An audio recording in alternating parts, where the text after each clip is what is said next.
to the Super Speedway.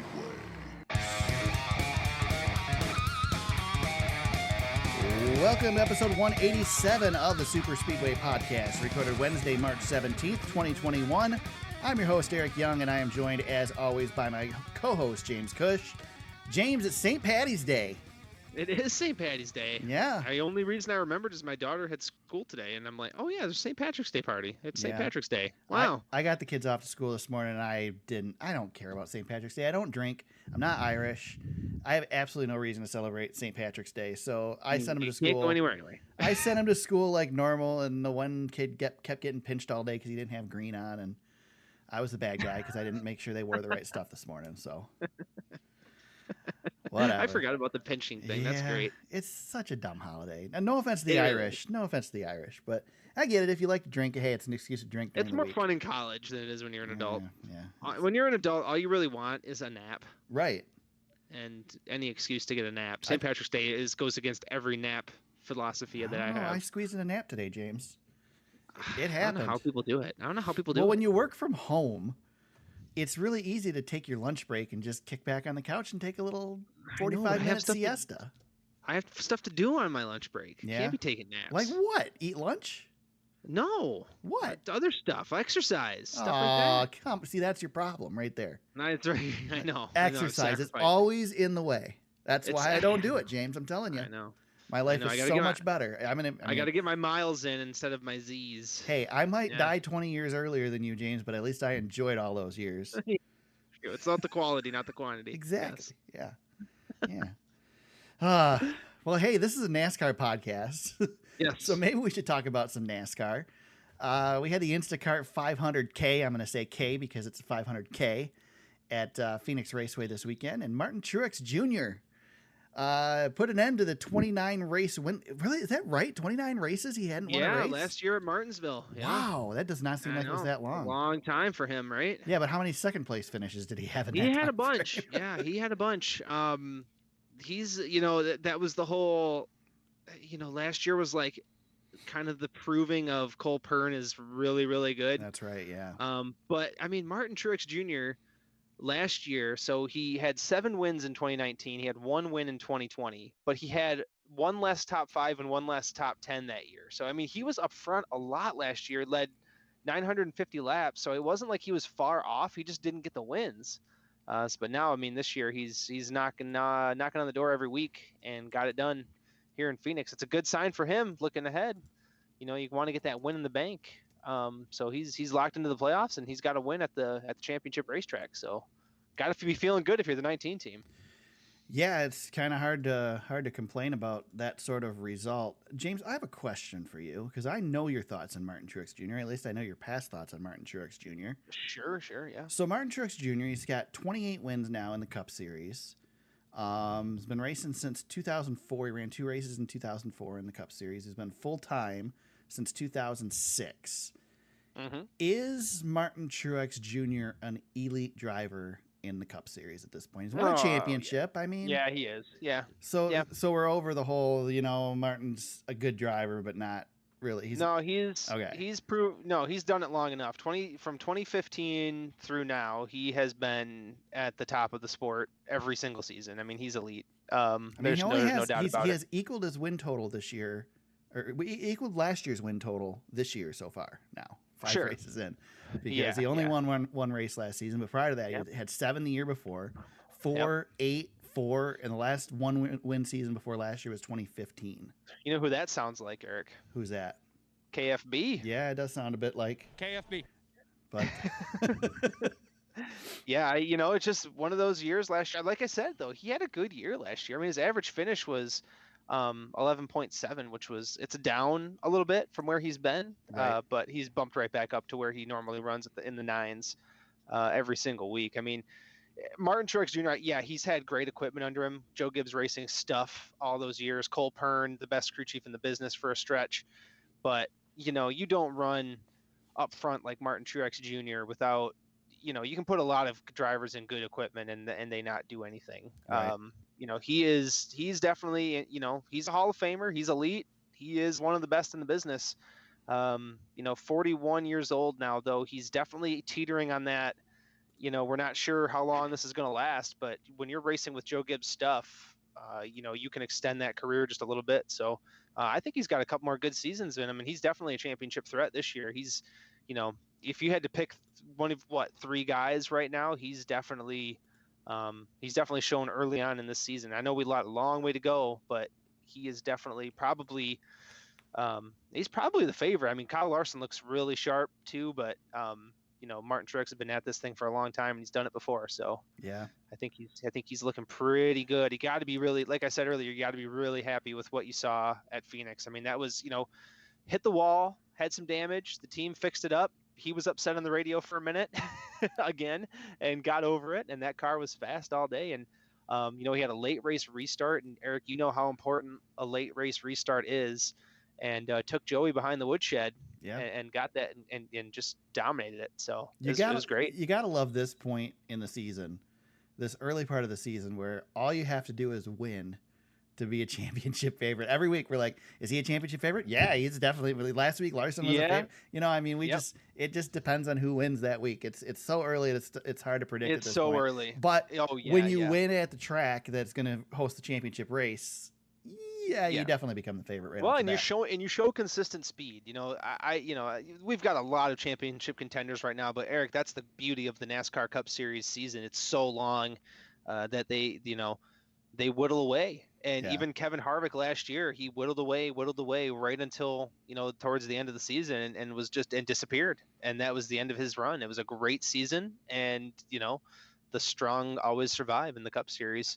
And, that 19 team right now, I mean, they've had a couple of races where they probably could have won in a couple of different circumstances. I'd say the same thing for the 5 team. I think there's, some wins to be had for a couple of these guys yet to come. I still think Larson's my favorite at this point. I really like them. Yeah, I'd say that would be my that'd be my betting favorite. I think they're showing some serious. I mean, the stuff that he battled through on Sunday, really, faults of their own making with the pit road penalties that they had, but to battle back. I mean, he must have passed 300 cars on, I mean, he was battling through the field all day and ended up, with the top 10. So really good run. So if Martin Truex Jr. is your favorite after winning this race, especially leading into the championship at this race at the end of the season, what does that make Joey Logano, who led 143 laps in the day, finished second? I think he's right there. Was only beaten by Martin Truex Jr. Yeah, I think he's right there. One position doesn't, we're talking about wins and losses, but really in NASCAR, Eric, one position, as you know, it tells a whole different story. Joey could have easily have won this race under different circumstances as well. But yeah, he's right there. I think the Penske contingent looks really good. They had a really weird day at Homestead, but outside of that, I think the Penske guys have looked really good. I'd throw Brad and Joey, I think, are 1A and 1B with that crew. I like both of their odds right now. I have to agree with you there. Let's see, who else do we want to hit on this one? You mentioned Kyle Larson. Weird day, man. That's a weird day. I don't know if they messed up the dash or what, but he sped 2 different times. I mean, apologized, said he was going to take it easy. But Eric, Phoenix has that weird pit road with that weird curve, and those timing lines are really wonky. Yeah, we got a few. He got a few tracks in the series that have that curve. You got Bristol has that, Martinsville has that, Phoenix has that. There's other curved pit roads like Vegas and Kentucky are curved, but you don't have this issue because it's not as tight of a curve. So essentially what it comes down to is despite all the technology and everything, they used to hand check this. There used to be a guy with a stopwatch that would randomly select cars and time them going down pit road. And the drivers didn't like it because people would get dinged for penalties and others wouldn't. And it was obvious that others were speeding. And so NASCAR changed it to all automatic scoring now. But it's still by time. So it's the time it takes you to go from one scoring line to the next scoring line. And the problem is when you have a turn, it takes less time to get to the scoring line on the inside of the turn than it does on the outside of the turn. Now, one thing to keep into consideration, and this was talked about on Sirius this week, and I don't remember who was on from NASCAR, but so let's say the speed limit's 55 miles an hour, and somebody gets dinged for going 0.1 mile an hour over. They aren't going 55.1 miles an hour. they are going 60.1 miles per hour because NASCAR gives a grace of 5 miles per hour. Right. So when you're speeding by just a teeny tiny little bit, you're actually speeding by 5 miles an hour plus that teeny tiny little bit. Yeah, it's like when you set your cruise on the highway, the speed limit 70, and you're like, I'm going to set my cruise at 74. I'm good. I've got that 5. You know, you kind of in your head, I'm like, I got a 5-mile grace period. They can't nab me for 74. Right. You know, it's that kind of thing. But yeah, he you know, it's fine if you it don't happens. Have pit road once speed limits in sprint cars, man. You got to get used to that stuff again. I know. He's not used to it. I like the red light was not coming up for him or what. But yeah, to get nabbed once is one thing. But yeah, you get nabbed twice, that's gonna wreck your day. And you know, kudos to Kyle and that team. They battled and continued to battle and still ended up with a 7th. He had a bad restart there late, and I think that cost him a little bit more than probably what it could have too. But I mean, I'd be happy with that day regardless. You know. With James, the circumstances being with there. You ask and I deliver, thanks to NASCAR Media and their Let's do it.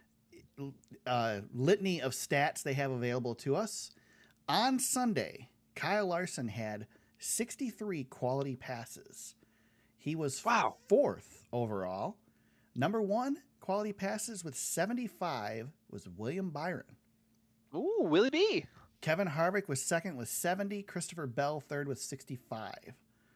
Now, what's a quality pass? I'm just kidding. I think we figured it out before, but it has something to do with, I don't know. It has something to do with at speed and I don't know. It doesn't count. It doesn't count pit road cars and things like that. Now this is from Loop data, so this is not just at the finish line. These are legit passes.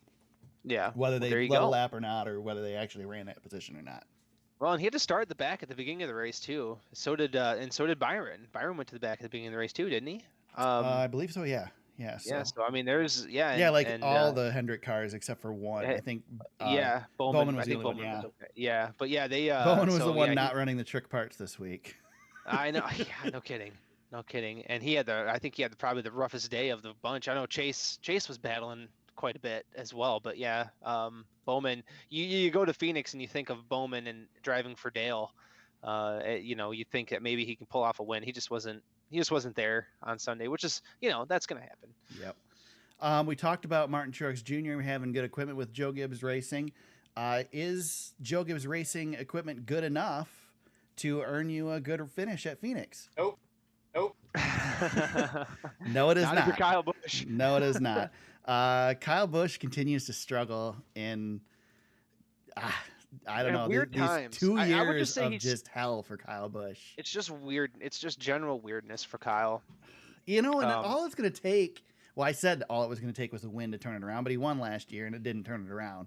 Yeah. But man, he needs practice back, man. Well, when he won the Busch Clash, there was a tone or like a, you know, the way he was outside of the car that kind of disturbed me a little bit, I guess, because when Kyle Busch wins, you know, he's legendarily burning it down. Right. You know, there's been a humbling. He can't even beat his own Busch. damn truck in the Truck Series, for God's sakes. I know. There's been a humbling of Kyle Busch lately, and he's been doing just weird stuff. Like last week we talked about him spinning on purpose. It's like, what is going on with Kyle Busch? We've been talking about that. You're right. 2 years. I mean, we're going to be going on 2 years here with this guy. Ever since he won the championship. Finishes 25th at Phoenix after.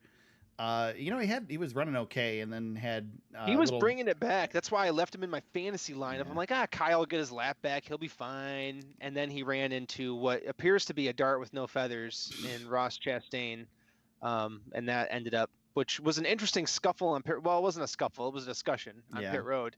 And then there's Matt DiBenedetto right there in the middle, just towering over these guys, and he's got the biggest arms in the world. So I was like, oh, this is kind of interesting. I wonder what would have happened. He commented on it on social media too. Yeah, he did. Yeah, that was really good. Said he was being nosy. I mean, if Kyle's yelling and screaming and being animated, it's got to be fun to listen to, you know, when you're that close. I don't know what exactly he was saying at that time, but Ross Chastain and Brett Moffitt, these are two drivers to me that are just like, they are too big for their britches at this point. I mean, Moffitt has the Truck Series championship, but I don't know, man.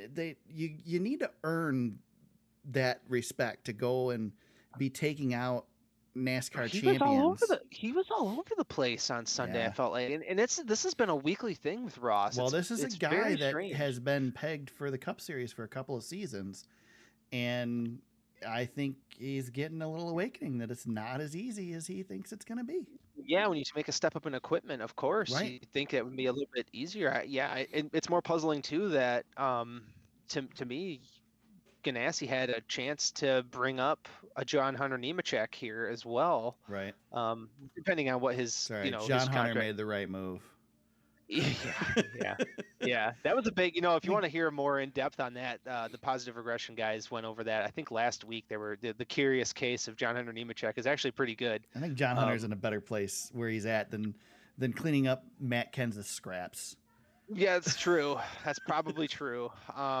But yeah, Ross just I'm kind of I've got my eye on him the rest of this season kind of going forward because he's just kind of been in stuff. Yeah. And I don't know what I don't know. This seems like it could be a one and done deal if he doesn't clean it up. I hate to fire a guy right off the bat, but we'll see. We'll see. There's a ways to go. I mean, he's going to have time. He's got the whole season to figure it out. I just don't think that team overall has any speed. Like Kurt Busch hasn't looked really that good. Overall, the Ganassi team just is kind of blah ever since. Kenseth's gone, man. Kenseth's gone. They lost all that skill and all that mojo, knowledge, and all that. So. Yeah, that's what it is. Yep. So what's your thoughts on this race, James? This is going to be again our championship race this season, barring any weird crap with COVID or who knows what could happen in the world that we live in today. I thought it was good, Eric. I thought it was really good. God, I thought it sucked. Well, there was a lot of passing up front. Not to be too blunt, but I didn't think it was a great race. Yeah, well, we were coming off that Vegas race, which was just kind of an eye popper, which you're going to have a natural come down, I think. But this race had some stuff going on in it this was more of a normal NASCAR race on a Sunday. Maybe I was overly. I could have been. I just was tired and just. Blah, it wasn't overly exciting. I mean, I agree. It wasn't overly exciting, but I thought it was a good race nonetheless. Late race restart always helps. Bubba Wallace was in the mix there for a little bit, and he was banging on some doors, so that was kind of interesting to watch. I mean, Joey Logano led almost half the race. Yeah, he was dominant. Hamlin was looking good. Kez was good. But I think what we're also seeing here too, Eric, is we had some randomness at the start of the season. Yeah. That's gone. Well, you look at this top 10 and you've got, all the top guys in points are in this top 10, and you've got your normal players in there. You've got all the Gibbs guys, you got the Penske guys, and you got Kevin Harvick kind of in there. So this looks like a normal NASCAR Sunday. Yeah. The top 6 are normal. Larson, I think you expect him to be there, even though it's his first year back. Byron's definitely elevated. Yeah, Byron's an anomaly, but not quite anymore. And then Christopher Bell, I think, in the same boat. Yeah. How about Ryan Blaney? Ryan Blaney led 35 laps. He ran well in this one. He had a good day. I mean, he needed that day. Yeah, he really needed that day. That was a guy who needed. And Eric Almirola right behind him. Also a day that he was so bad in points. I think he'll take an 11th place finish. I know he didn't score many points. He ended up with 29 on the day, which is not astronomical, but I think he'll take that good finish and move on forward to Atlanta because that team needed one so bad. So bad. Fast Pasta Rex again. Oh, Fast Pasta. I'm using the name because I know you hate it. Anthony Alfredo finishes 37th on a day. Yeah. Cole Custer was running good again until he got pegged up against the fence. That kind of ruined his day, but he was running pretty solid. It was fun seeing Corey LaJoie up there again. Like these, some of these backmarker teams are stretching this field strategy out in between the stages, which has been kind of a fun thing to watch. They're definitely not playing the same game as the big teams. The big teams seem to be cutting the stages in half. Yeah. And the little guys, the front rows and then Spire with Corey LaJoie, they're just going to stay out there and they're just going to run their race. So that's actually kind of made the stages a little more interesting to kind of see what these guys are trying to do. It's going to pay off one of these days. We're going to get a caution and it's going to help one of these teams out a little bit. Yep. Somebody's going to Justin Haley it. Yeah, no kidding. Corey LaJoie leads 12 laps in the day. Is that a record for Corey LaJoie leading laps? That might be. Let me look at his numbers. Yeah, let me look at his career numbers because I bet you it's probably pretty close. It's gotta be pretty high. Well, his career total was 13 heading into the race. So that's a yes. So he almost doubled his total. Yeah. Nice. All right. Anybody else really worth jumping in and talking about in this one? Everybody else we mentioned Kyle Busch finishes 25th. Big disappointment for him. Yeah, Chase Briscoe seems to continue to underwhelm in 22nd. Yeah, he was actually having a better day than that. Yeah. But he lost a little momentum late on that restart. I think everybody thought Chase Elliott was going to dominate this race. I did. He finished top 5, but no laps led. Yeah. Nowhere really to be found most of the day. So. He was kind of coming at the end, but it was just way too late. Yeah, but I don't think they're worried about that one. No. Getting away from them. But no. Yeah, I think a lot of people thought they were going to have a better day than that. Excuse me. So we're 5 races into the season, James, and William Byron has a win, and Michael McDowell has a win, but Chase Elliott doesn't have a win. Not yet. No, he does not. That's crazy. And Kevin Harvick doesn't have a win. And Chris Bell has a win. It's nuts. Yeah. Such a weird. It's a weird start to the year. We're 5 for 5 on different race winners, which I really like. Yep. You are the one who thinks that we're not going to get to 17 different winners. I don't can't think remember where your No, something's going to happen. Somebody's going to go on a run. It's evening out. Yeah. Martin Truex Jr. maybe that guy. I don't know. It'll happen. Somebody's going to go on a run and win some races. Don't get me wrong. I'd love to see it. Nothing against Michael McDowell. I would love to see somebody get knocked out of this thing with one win, just because we've had so many winners. But it just doesn't work out that way. I mean, we've had in the history, like the last modern history, we've only had one season that we've had that many winners. Yeah, well, and you got to remember too, you've got 26 race. You're not running a full 36 race schedule to get to that number. You're running 26 races to get to 17 different winners. Yeah, that's going to be a tall order. Big ask. I don't think it's going to happen. No, but we do have variety in the schedule this year that we have not had before. I think that's going to add. We have to the variety, mix. and I do think. I mean, we've shown in the last couple of weeks with some of these drivers that you weren't expecting to run up front to being able to do so, that the parity is there too to allow something like that to happen.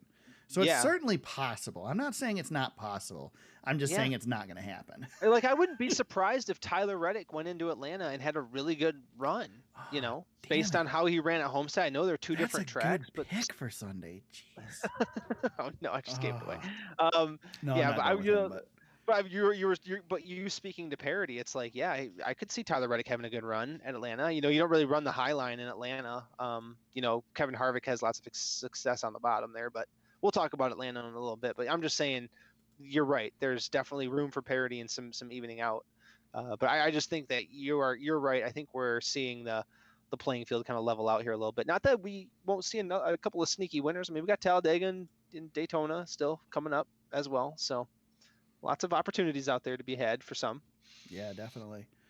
All right. On Saturday, we had the Call 811 Before You Dig 200 presented by Arizona 811 in the running for the longest race title of the season, but not likely going to be the winner. I'm sure the Brickyard will have something to say about that.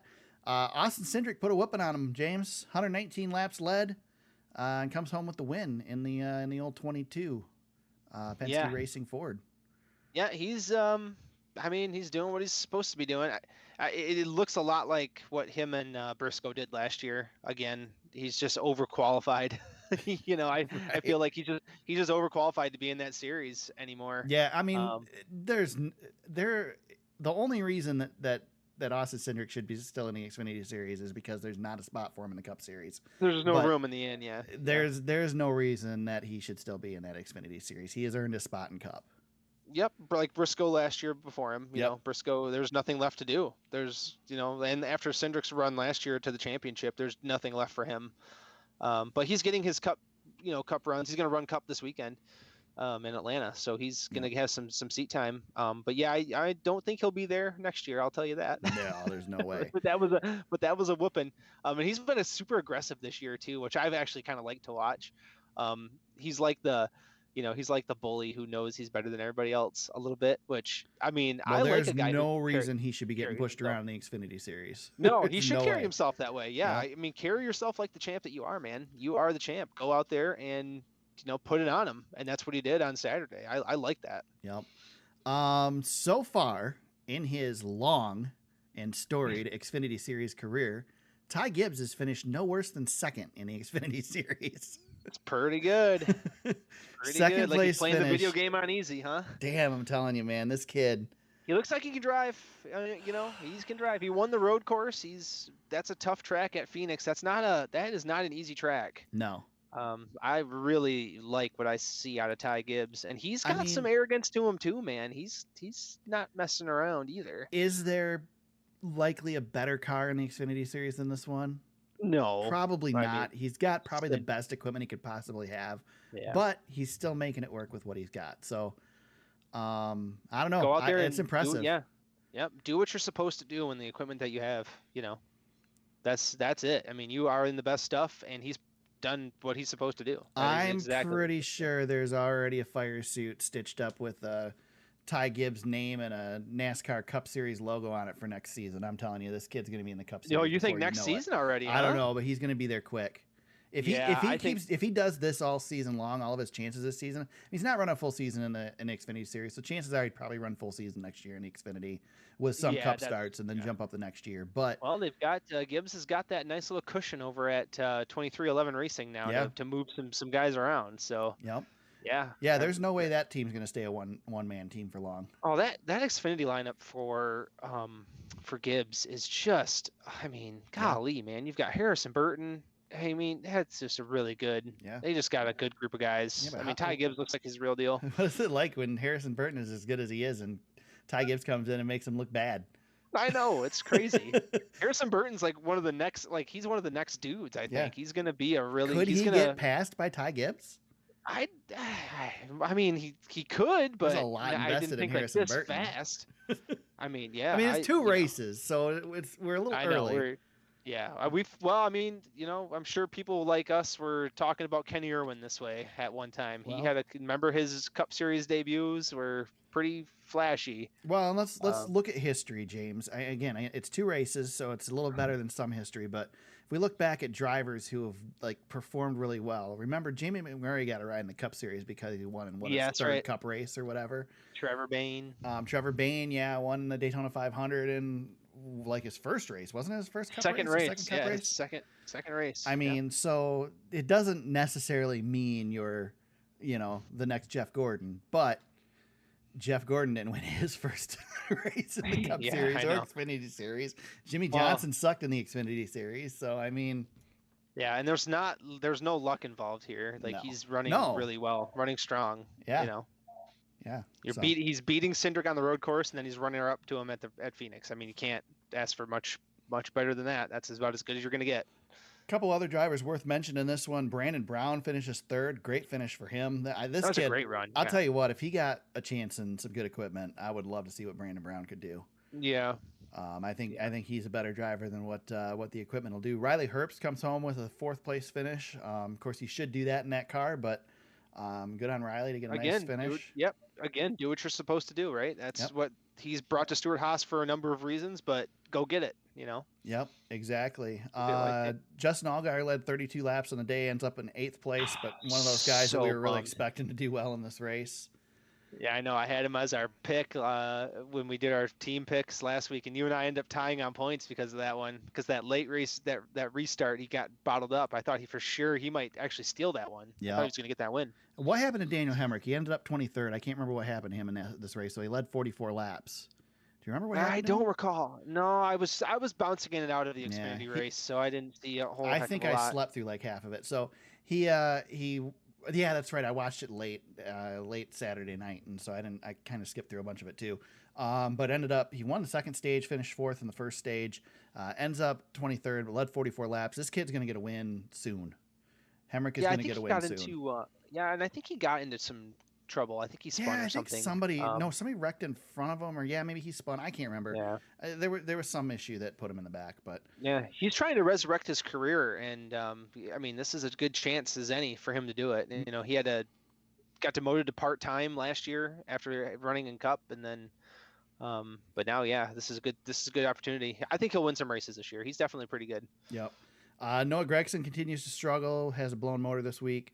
So he ends up 39th. Michael Annett 38th. So just a crappy season. Josh Berry was 36th, had a wreck.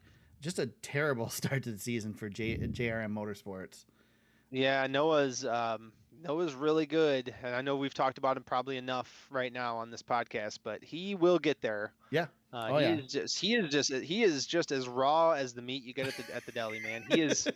I mean, that's where he is right now. I mean, he's got a whole lot of potential. It's he's just snake bit right now. That happens to every driver. Every driver goes through a little bit of a snake bit. Thing is Dale Jr. tried to rein it in a little bit last year and regretted it. I hope everybody leaves him alone. Lets Noah learn it on his own. Let him be rough around the edges if that's how he's going to be. Let him put his foot in his mouth. We need stuff like that in this series and in NASCAR. Where there's too much of the clean your image up type people. We need people that speak off the cuff and make idiots out of themselves once in a while. And Gregson's good at it. Sometimes he does it on purpose. Sometimes he does it on accident. But that's right.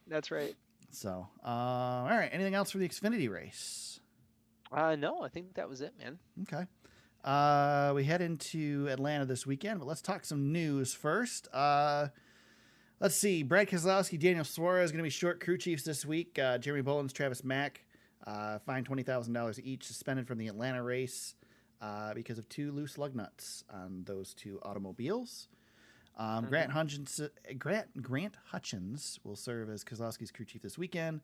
And Jose Blasco Figueroa. Yeah, did I say that right? Close enough?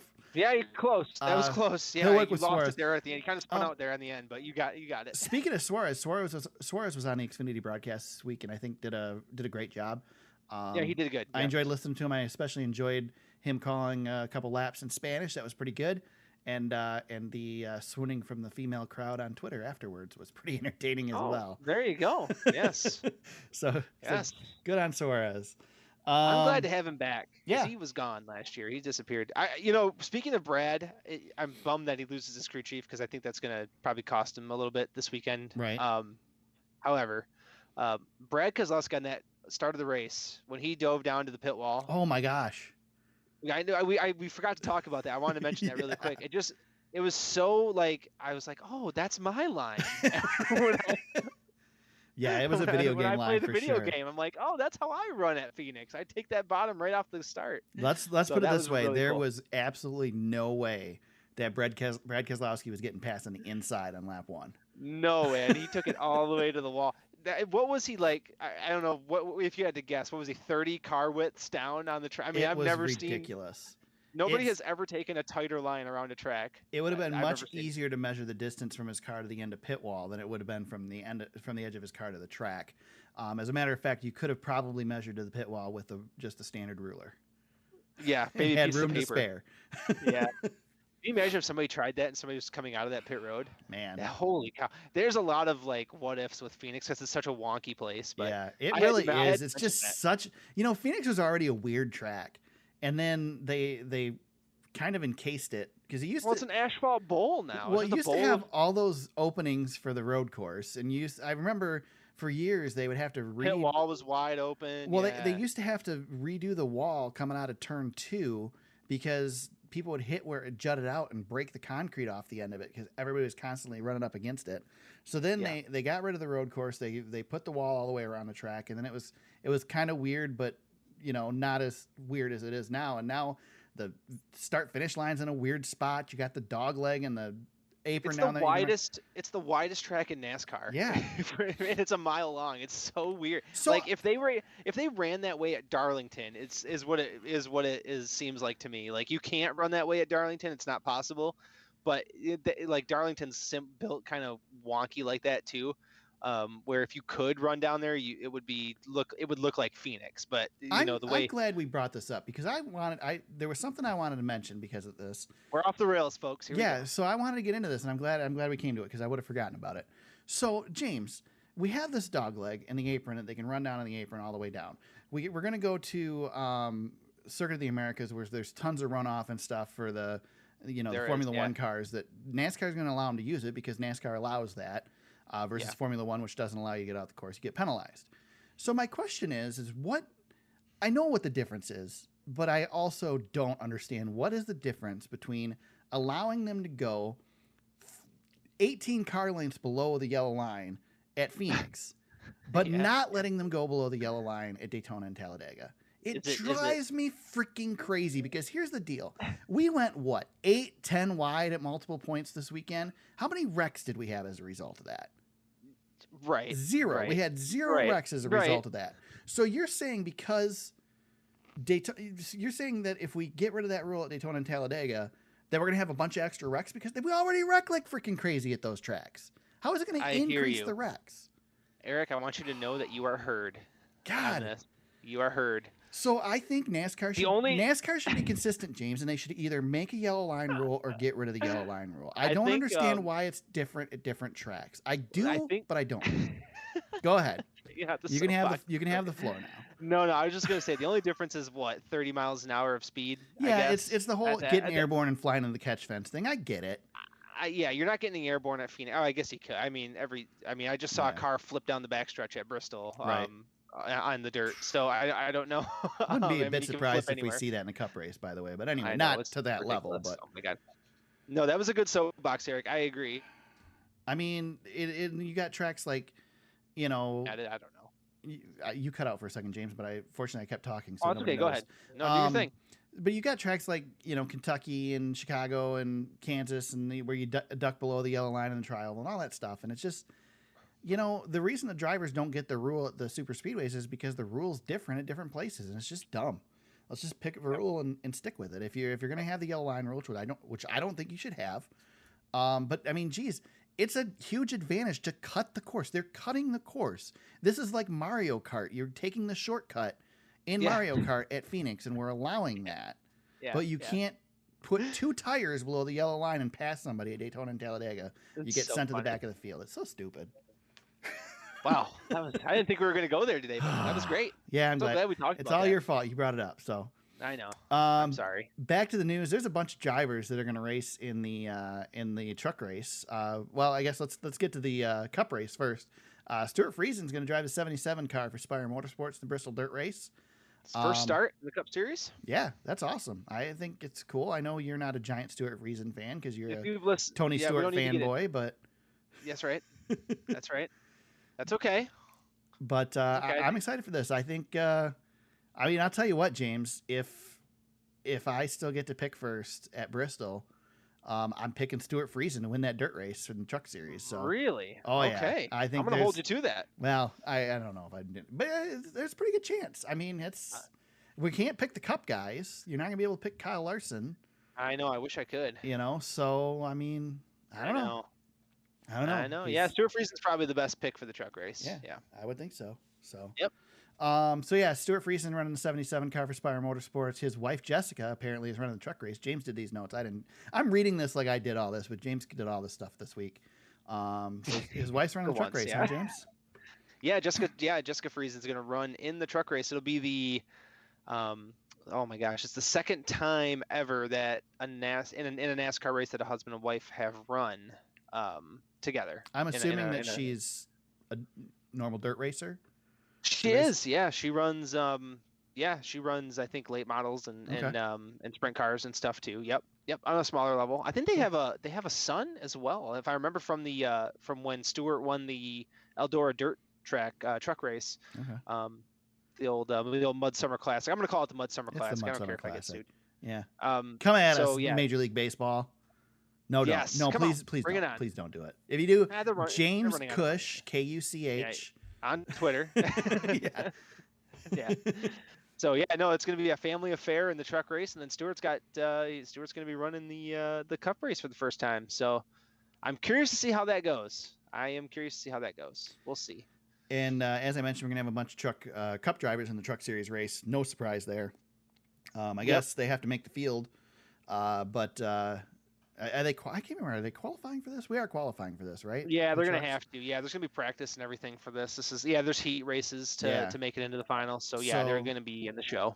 Martin Truex Jr., Kyle Larson, Ryan Newman, Chase Briscoe, Austin Dillon. Yeah, I don't know if Austin Dillon's in the trucks. I can't remember. Austin Dillon, I know he won last night. Austin's running in the late models, so lots of guys are getting seat time on this track. But I don't think I've seen Austin Dillon actually in the Truck Series. I can't remember. There's a whole list out there. We'll probably get into it more even next week. But yeah, lots of Cup guys coming over. At this point, I'm good with just skipping Atlanta. We'll just go right straight to the dirt race. Yeah, no kidding. So. I know I know it's getting exciting. Yeah, Truex is going to run the 51 for KBM, and then Larson's running a Nice Motorsports car. And then truck, Ryan Newman. James, truck. Sorry, truck. Come on, man. Put a quarter in the jar.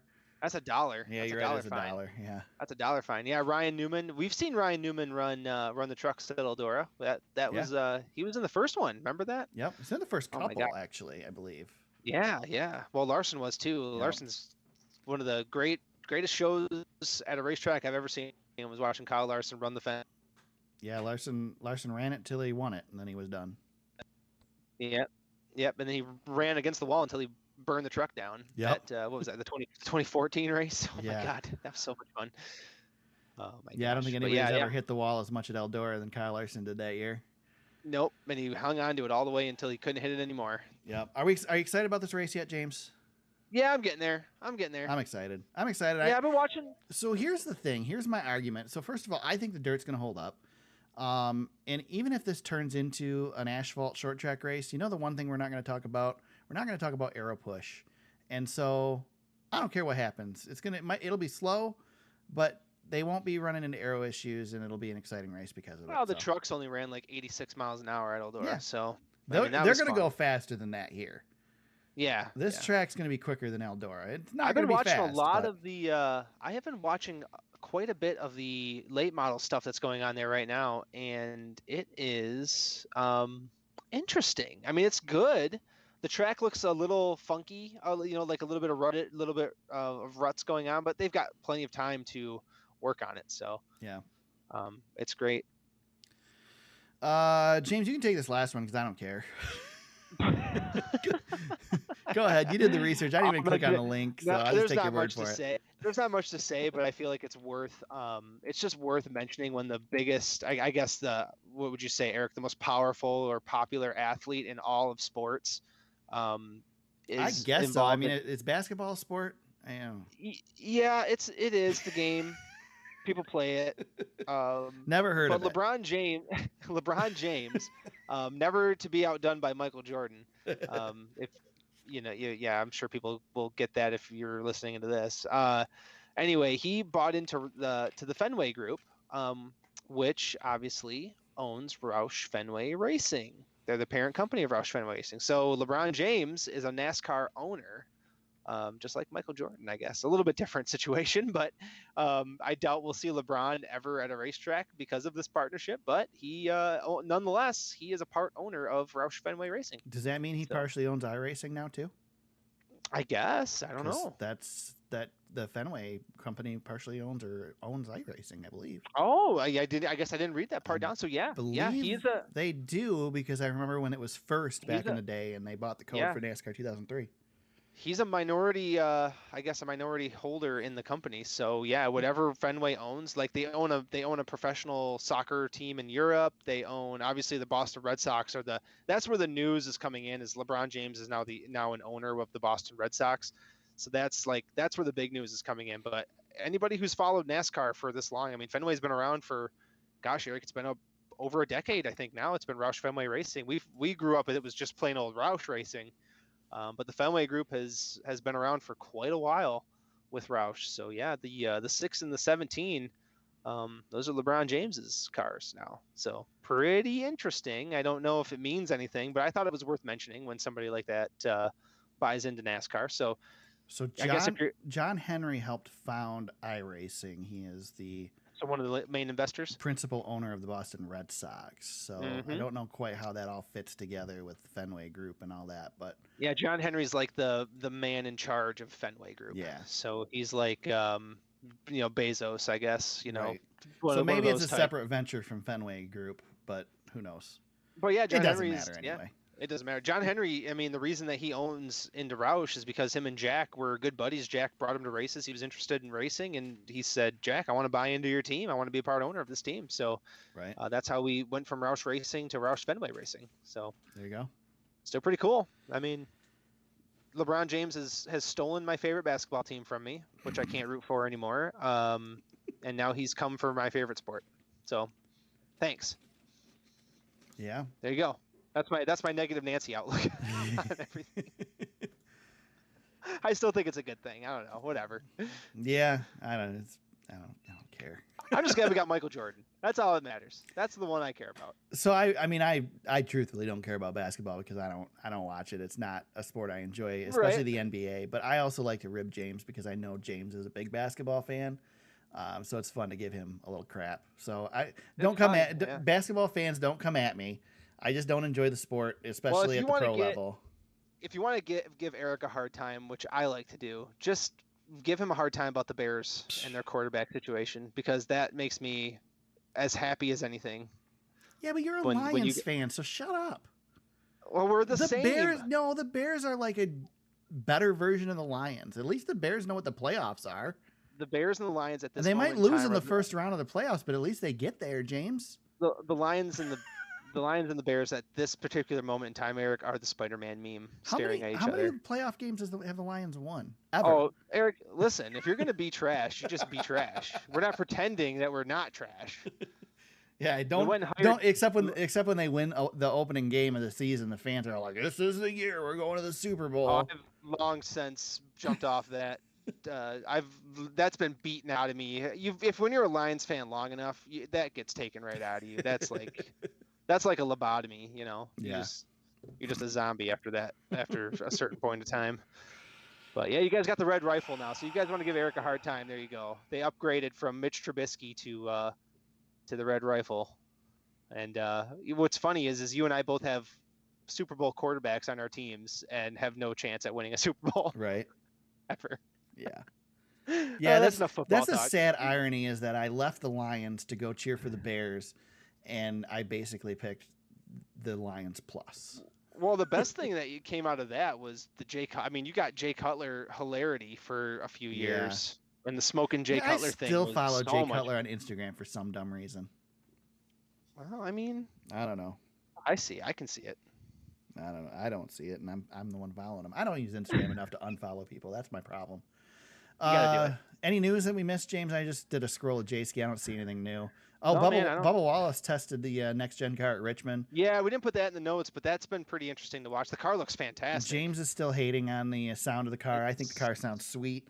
One thing to note, so NASCAR is still, Adam Stern had a thing again this week. NASCAR is still looking at moving the numbers in the cars. And, I just wish NASCAR would just pull the trigger and announce they're doing it, because we all know they're going to at this point.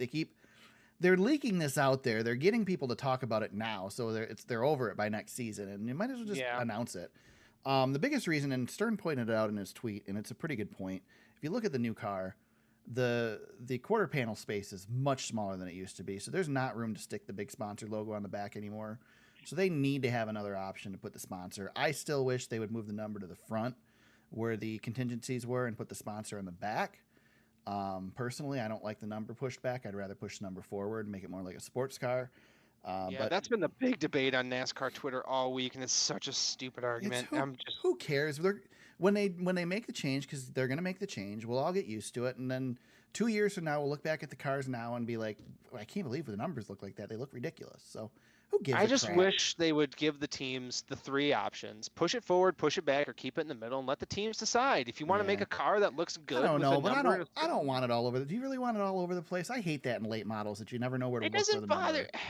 Listen, I mean, the numbers don't matter anymore because it's all electronic scoring anyway. I mean, Todd might beg to differ when he's lining cars back up on Sunday, but sure. I guess my biggest question comes if we move them in the Cup cars, how long before we move them in the other series? Yeah.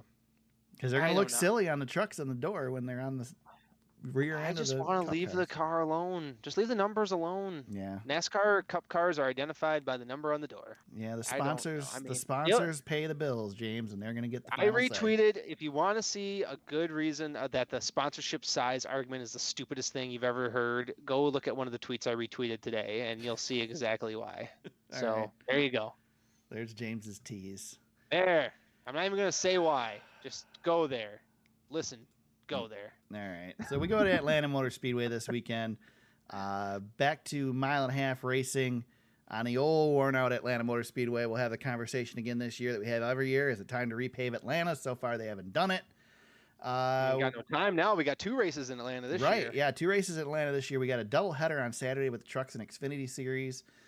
We start our picks. So James did not win the picks this week. I was able to defeat him by a measly 82-74. But because of that, James still leads me in the final points right now at 409 over 401, which means I still get to pick first. What I'm gonna do is I'm gonna hold on, James, where I get to pick first every week until the very end when I pass you and take the win.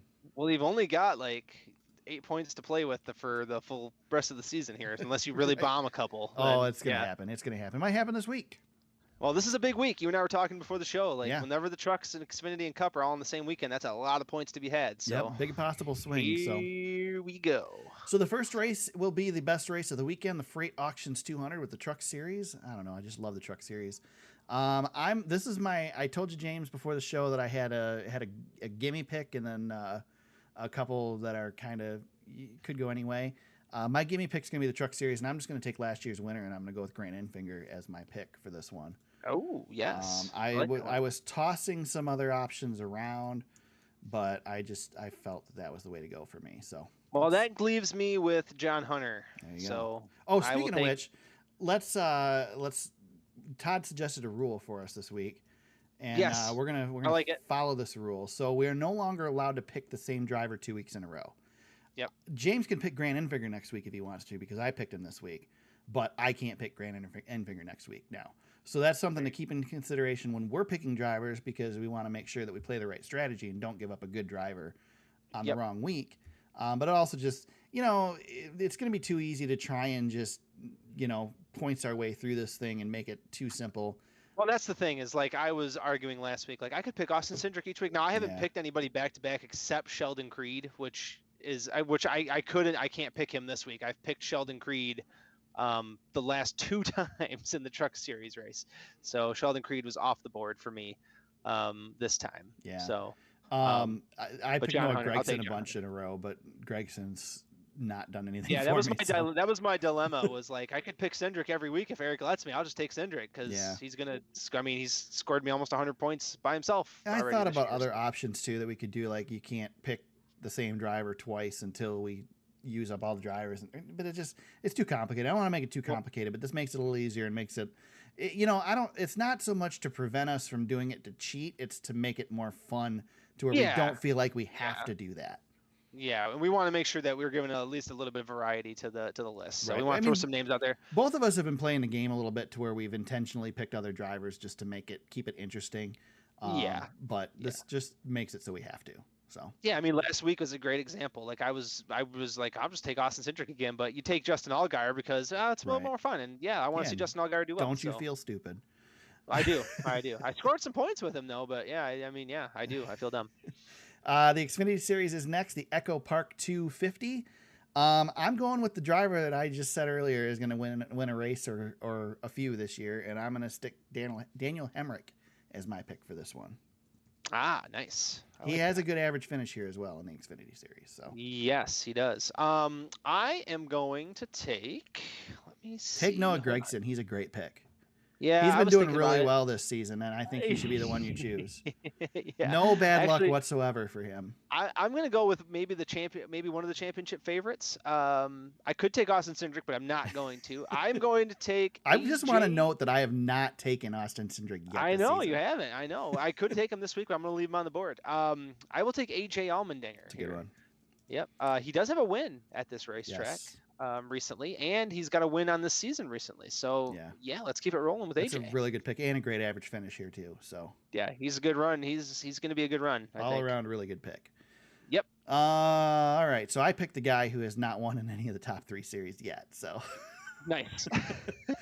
But he's been finishing consistently. Other than this past week, he's been finishing consistently. Yeah, that's a good pick. You're going to get points out of that. That should be a good. Even with his finish this past weekend, it was a good points day because he won a stage and finished 4th in the others. So. I got to start looking at the entry list a little bit closer too to make sure I know when Ty Gibbs is coming back because he is scoring points. He's not running full time, but he's scoring points. He is a legit pick. So, all right, Folds of Honor Quick Trip 500 for the NASCAR Cup Series.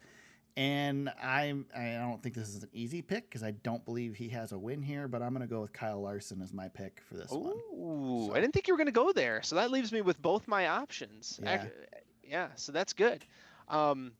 So the last 2 weeks I've picked the opposite winners. I picked Truex when Larson won. I picked Larson when Truex won. I'm thinking I'm going to take Martin here, but I'm actually not. I'm going to go with my other pick. I'm going to take Kevin Harvick. Oh, I almost did it, man, but I can't do it. He's got to prove it to me first before I do it. I know. So yeah, he's so good here. Yeah. He's led so many laps. If it was any other season, he was my gimme, but I can't do it. Here's the thing. Larson didn't get to run Atlanta last year, and True. outside of Harvick, Larson has led the most laps, and that's missing a race. That is a race behind, and he is second in laps led over the last couple here. So, but yeah, Martin Truex looks like he might be the world beater on this season so far. Possibly, maybe, I don't know, but I'm going to take Kevin Harvick because I like the way he runs this track. He's going to be eating on the bottom all day. He may not win this race, but he's going to be up there, I think. I think he's going to run well. I don't see it. I don't think he's going to do it. You don't think he's there yet, huh? You think think so. Eric, he's one of the leaders in points on the season so far. I don't think he's going to win. You'll get points out of him. I don't think he's going to win. Okay. I don't think he's top 10ing his way around that this thing. Kevin Harvick is not here this year. And listen, I understand I am not picking that Kevin Harvick, but when we're going to Atlanta, I'm going to take. He's going to dominate the damn thing, James. That'd be Shut great. Up. He's going to win this thing. He's going to win all the stages. He's going to make me look like an idiot because that's what Kevin Harvick does. Well, listen. I'll take whatever version of Kevin Harvick this is. If this is not, I mean, if last year was the, what was last year, the A, not quite the A+ Kevin Harvick, but he was an A Kevin Harvick. I'll take the B+ Kevin Harvick over a lot of guys, especially Atlanta. Yeah. Oh yeah. That's one of my reasons I like him here. Yeah. Of course. I mean, only got his second win ever at Atlanta last year, so. Yep. As good as he's been here. I know it. All right, let's talk fantasy, James. Yes, sir. I can't. I know we had a discussion. I can't remember if it was before the podcast or during the podcast. Okay. Yeah, I can't say it again what I said before the podcast. But I was having a really good day until both of the Kyles ruined it for me. But with that being said, Ranger Runyon, he sneaks it out. He gets a 244, a big week, 244. He wins over Green Eggs and Hamlin. Such a great name. We got some great names in this series this year. Yeah, Green Eggs and Hamlin's really good. Tandem Draftona was third. This is a big week. You know how I was saying our league, we just can't score over 200 points for some reason? Well, we had 11 guys go 200 plus. Yeah.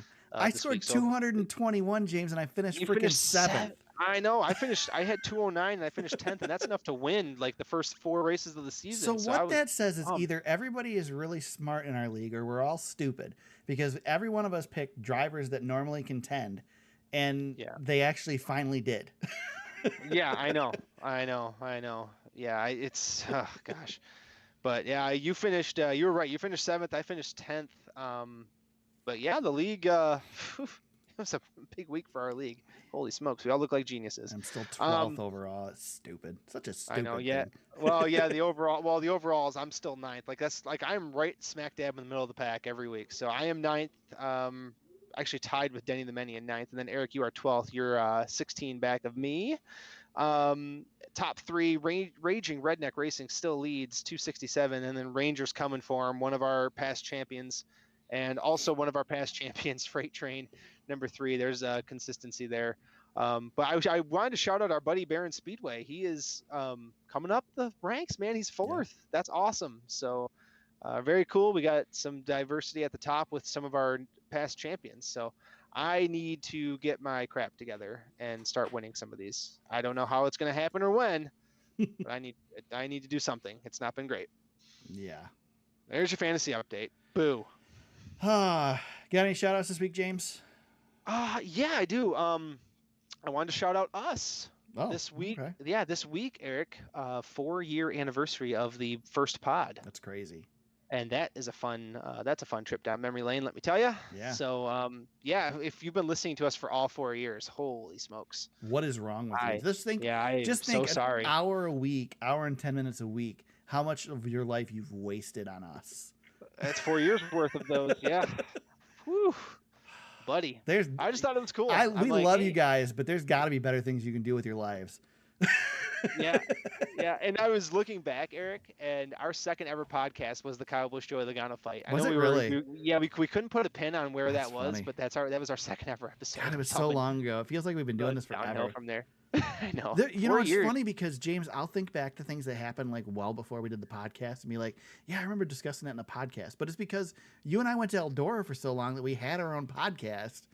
In the car, yeah, 6 hours on the way to Eldora. And that's the every thing, year. like, when I think about that, I'm like, God, kids have been through high school the entire time this podcast has been on. Oh, I don't think James and I could go to Eldora together now because we would run out of stuff to talk to because we talk every week. But like literally, I know, it'd be just... Guys, we would go 6 hours to Eldora and we wouldn't run out of NASCAR topics to discuss. Well, and that's the thing too is, yeah, we had that commonality, but also now I'm a dad and all I want is silence. So I think we would probably just enjoy the silence. That's true. That's very true. That was before I was a full-blown, girl dad. Now I'm just in the thick of it every single day. Dude, I was my wife and I were just talking about that the other day again about you being a girl dad. It's just funny. So different. I know. It's a different world to me. Like I'm never going to experience that. I'm a boy dad I know. I work with all women at my job. I come home to 3 of them as well. I'm in my natural habitat, as I say. But I do have the dog. I was going to say, at least you got Walt. He's on my side, but man, he's been coming for me. I don't know why he's I don't know. He just doesn't seem to like me anymore, which is fine. That's fine. Yeah. Yeah. Yeah. Damn dogs. Yeah, I mean, I understand. I know. I wouldn't like me either. It's fine. I've been sitting here trying to think if I got a shout out, but I don't really have anything, James. I don't. I guess they don't need a shout out, but Door Bumper Clear next week is going to have Mike Joy on. It sounds like a little feud with Mike Joy and the boys at DBC over the whole Noah Gragson deal. We discussed it last week or 2 weeks ago. Last week I think we discussed it. They come up on the pod quite a bit, but yes, last week they did as well. So they got good stuff, man. Yeah, it's good. I think arguably 2 best NASCAR podcasts out there are Dale Jr. Download and Door Bumper Clear. Door Bumper Clear is more to me a true talk about the last week type of inside baseball podcast, and Dale Jr.'s is more here's a person we want to talk to, and oh, by the way, here's some stuff about last week. Junior's focuses more on the season when he's in the booth and less this part of the season. But DBC guys, I love the glimpse you get of the spotter world because it's just a world that we don't see much of, and it's pretty cool to be able to get the inside look at it. So check those guys out. And again, they don't need it. They don't need the plug, but we'll give it to them anyway. So yeah, absolutely. Yep. There's some good NASCAR pods out there, but yeah, theirs is yeah, I mean, what Dale Jr. is doing with his network, those guys, it's good stuff, man. They do great. Yeah, my dream is to have a media network like Dale Jr. does. That's Dream Bigger Media is my dream of that. Of course, I don't have the pull that Dale Jr. has, and likely will never get much Eric, more than a podcast and some photography out of this whole deal. But all you gotta do is win a Daytona 500. Right? Exactly. Yeah, or a couple of them. Or a couple of them. Yeah. Oh yeah. I mean, Jinx. That should be pretty easy to do. I mean, hey, if I get into iRacing, it might happen. I mean, I've won the Daytona 500 on NASCAR Heat. Yeah. A couple of times. That's it's basically the same. I was gonna say I finally won the Cup. Did you? Yeah, this last week. Congrats. Yeah. Well, there's my shout out. James is a NASCAR Cup Series champion. Yeah. Winston NASCAR Cup champion, right? Yeah. Oh no, NASCAR Heat 5. No, so NASCAR you're a Heat NASCAR 5. Cup Series champion. Okay. This Cup Series champion. I took the title in thrilling fashion over Kyle Busch. Nice. Yeah, it was a little bit bad. I pulled away late, so it wasn't as close as it could have been. But that's me coming back from the season before losing the Xfinity title in the last turn, which has still haunted my nightmares. So yeah, there you go. Video games. Damn, I didn't know we had a NASCAR champion on this podcast. I know. Now. I did it. I finally did. Now I've got my own team. I'm a NASCAR team owner. Got to be the host now. I mean, we got to switch it up. You got to be the host. Yeah, jeez. Yeah. Everybody wants to hear about NASCAR Heat Talk as much as they want to hear about our fantasy league. Yeah, pretty much. All right, James, where can they find you on social media? If they want to tweet you about how great your NASCAR career is. Yeah, congratulations. Thank you. I appreciate it. At James Cush on Twitter. You can find me at T Super Speedway on Twitter if you want to try and talk me into joining iRacing. That'd be the place to do it. You can find us on Facebook at facebook.com/thesuperspeedway. Our website is thesuperspeedway.com. You can find the podcasts on there, links to old episodes, show notes, which have links to the articles we discussed in the episode, past photography, race coverage, all that stuff. So check that out, thesuperspeedway.com. You can find the podcast on Apple Podcasts, Spotify, Google Play, Stitcher, and SoundCloud. Wherever you found us today, we hope you subscribe and continue to listen.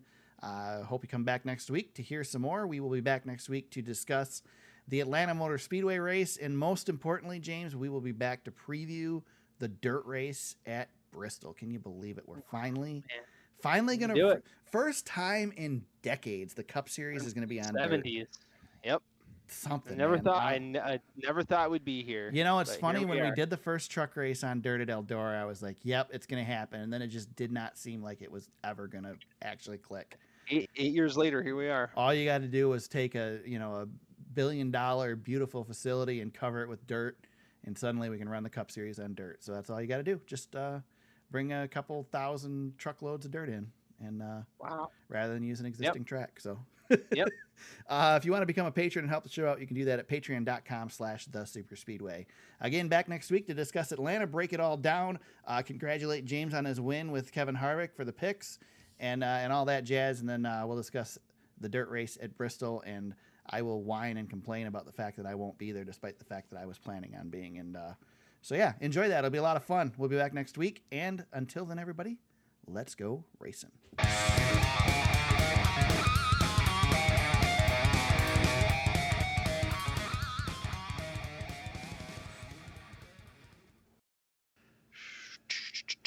All right, got the fantasy up.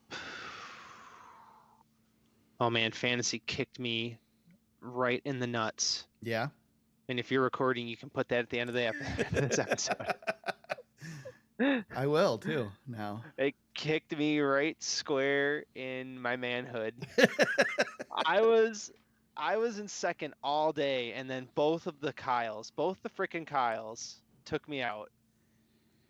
Larson lost every stage point imaginable, and Kyle Busch did Kyle Busch stuff and cost me a really good fantasy day. I was so upset. Larson must have been the reason I didn't do well, because he had no points. He didn't earn any points. Yeah, because I felt like I had pretty good picks when I looked at it. He earned 32 points. He had the lowest point total in the top 10 outside of Chris Bell. Do you want to know what's really stupid? Go ahead. Fantasy. Let's have it. Yes. You don't have to say it. It's so stupid. I hate fantasy. Oh, it's terrible. God, yeah.